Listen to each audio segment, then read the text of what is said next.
So today I want to talk to you about your first blog post. Go into a little bit more detail about what I expect. Coming at you with a special guest today. This is Buddy, one of my cats. For some reason, he won't get out of my lap today. So what we're going to do is I actually have a video recorded from last semester about blog post number 1. So I'm going to, one's out. There we go. So I'm going to show you that video. It's not of great quality. Like the videos that I'm creating now is done on an older computer, but it's basically saying the same thing. So I don't see a point in reinventing the wheel here, redoing the exact same work that I've already done. So I'm going to show you a part of that video that's explaining blog post 1, and I'm going to go into a little bit more detail at the end. So basically, before you even get to class every day, you have encountered, I don't know, maybe 100 different multimodal texts, even before you get to class, right? Before you even start looking at the lectures or going into your workshops or things like that and encountering even more multimodal text that your instructors and your professors give you.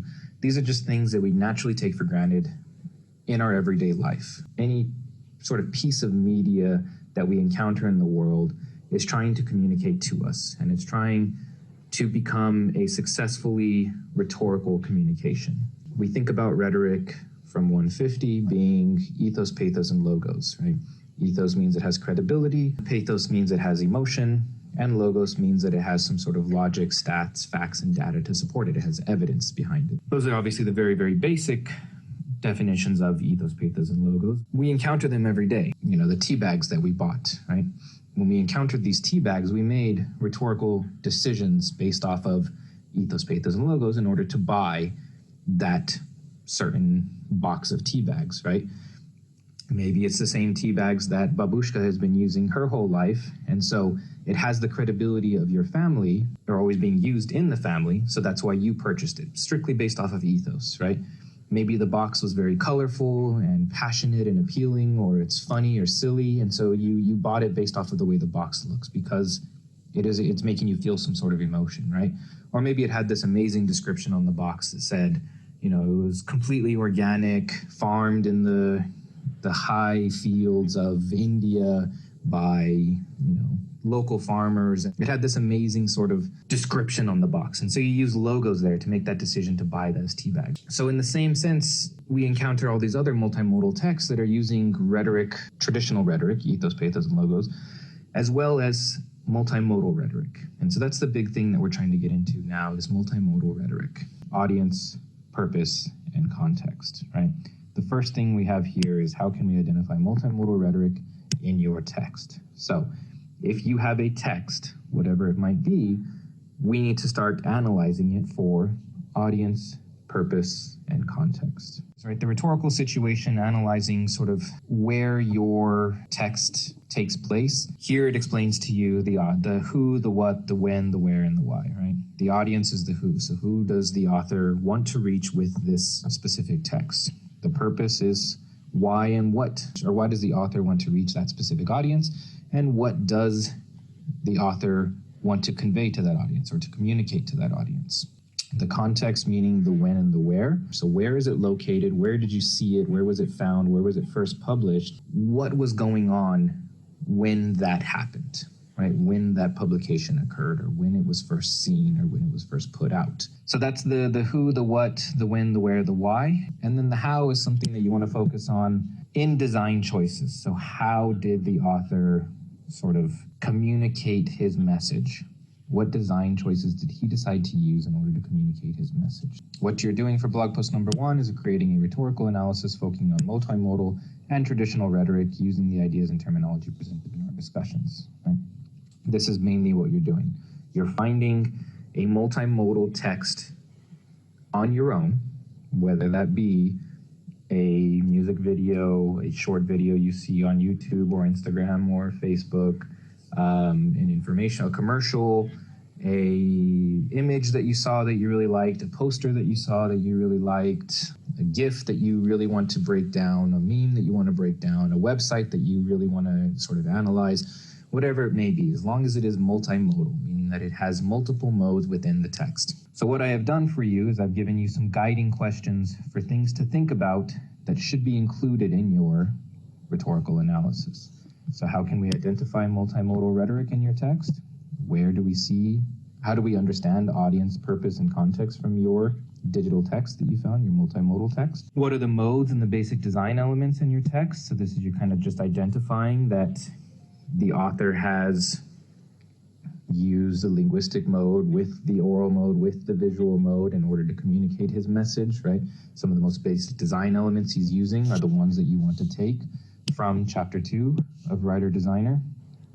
It gives you a nice little list of emphasis, contrast, color, organization, alignment, and proximity. These are the most basic design choices that we're going to be working with at this point in the semester. We're going to get much more detailed a little bit later on, but these are the things you want to focus on. I'm asking you to create a visual analysis of your multimodal text using iconography, form, and semiotics.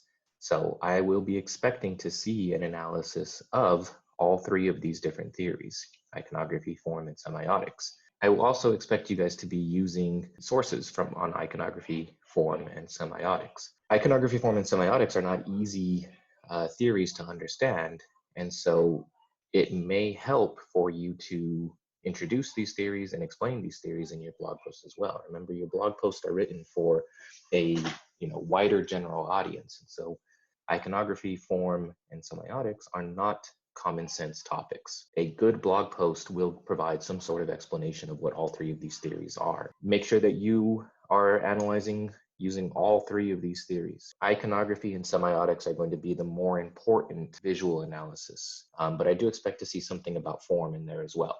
And like I said, you may pick a multimodal text that uses form a lot more than iconography or semiotics. So if that's the case, I'll expect to see a much deeper analysis of form rather than semiotics and iconography. But I do need to see all three of them in there. So that's a brief explanation of what I'm expecting from blog post number 1. So what you want to do is you're going to have to create your website like I already talked about. Once you finish your first blog post, you're going to submit a link to your website under this assignment here, right? Under blog post number 1. So make sure it's a working link, not an editing link. Make sure that your website is public, not private. Double check the link that you're submitting to me once or twice before you actually submit it. So you're only graded on 3 things in all of these blog posts. The first one is analysis. Second one is use of sources. Third one is design. Right? Analysis and use of sources are both worth 20 points each out of 50. A basically means you exceed the minimum requirements and all of these things. If you're meeting the minimum requirements, if you're just meeting what the guidelines ask, that's that successful B range right here. If you get an A range, that's an excellent grade, which means you're exceeding expectations, you're exceeding the requirements. So you have to have a very strong and thorough and original and unique analysis in order to get that A. So here it says provide an accurate, sophisticated original commentary on the multimodal text, provide a compelling analysis of the multimodal text that shows significance and relevance to the blog post prompt. So you're following the prompt, and it shows some sort of significance, and you're being compelling, you're being interesting, you're not just stating facts in a list.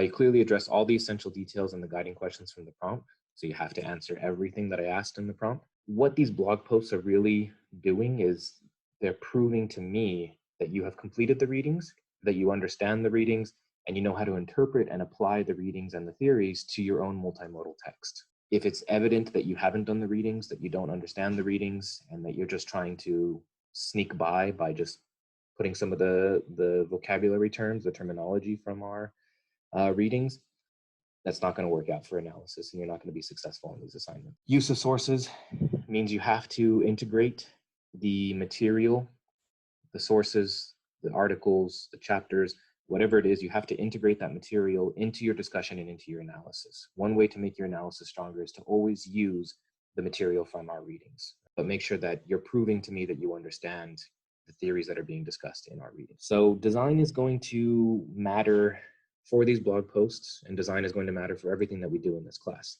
Your blog post should look like a blog post, right? I'm sure you've read a blog at some point in your life. If not, there are millions of them all over the internet. You can Google one and find it. A blog should have text. It should have images. It might have a video. It might use GIFs. It will probably have some bolding, some italicized, some font changes. It will look friendly to an online audience. It should make your audience want to engage in what it is that you are trying to say, right? You're trying to keep your audience engaged. You're trying to be multimodal to further implement and make your communication more effective. If you're analyzing a video, and there are specific places in the video that you find a mode or you find where the audience is being portrayed, show your audience that. Don't just tell us that. Don't just write, right? We're trying to get out of this mentality that text is everything, right? This is what we've been taught in school. This is what we've been taught through our university career. It's all about text. We can just type everything, the written language, it's all we need. Don't be afraid to be multimodal. Here is also where you need to start thinking about what type of language you want to use in your blog entries, right? This is all about chapter 4 from Language and Learning. So what sort of social conventions do you want to use in your blog post? Do you want to bond with your audience? Do you want to be distant from your audience? What sort of talk should you be using, right? And that's how you make it either friendlier or more formal. So watch those videos, complete all your readings, start looking for a multimodal text that you want to analyze for blog post number 1. Like I said, it can be anything you find on Instagram, it can be anything you find on YouTube, it can be anything you find in the real world. Take a picture of it, analyze it, whatever posters you see, as long as it is multimodal and not monomodal. So until then, we'll see you guys around.